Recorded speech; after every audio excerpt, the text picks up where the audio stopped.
Was even a fine listed. $50 a day if I did not comply. I stood there in the shade of the barn, reading it twice just to make sure I was not missing some joke hidden between the lines. The wind carried the dry smell of hay and dust, and for a second, I could hear my dad laughing somewhere in the back of my memory. Not loud, just that quiet kind of laugh he used when something was so wrong it almost impressed him. I did not call a lawyer. I did not drive down to the HOA office. I did not even crumple the letter. I folded it clean and slid it into the glove box like a receipt I would need later. Because that is when it clicked. This was not about the gate anymore. This was about control. About someone deciding that if they pushed the same boundary enough times, eventually it would stop pushing back. So I walked the line again. Measured post to post. 32 inches between where her tires tracked cleanest. Not random. Never random.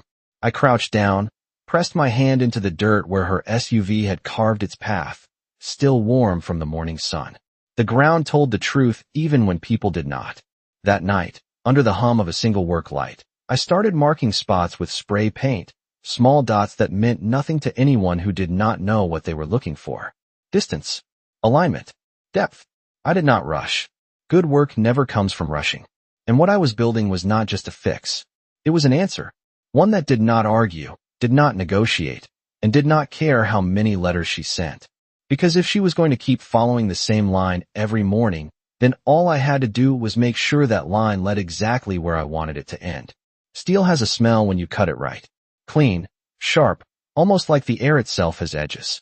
I could taste it by the second night, standing over the workbench with sparks jumping and fading into the dark like fireflies that burned too fast. I did not rush it. Measured twice, cut once.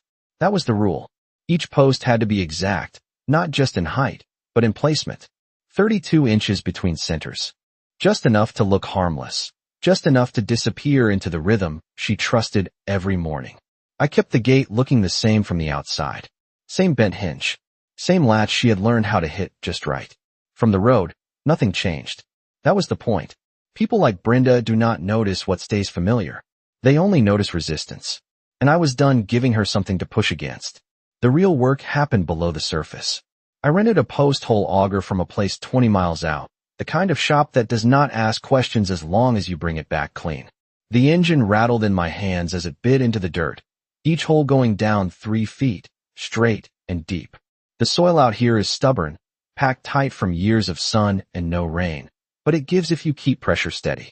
By midnight, I had 4 holes lined up perfectly along the path her tires followed, each one marked by the same spray paint dots I had laid down the night before. I set the steel posts in place, thick, solid, not decorative, not negotiable. Then came the concrete.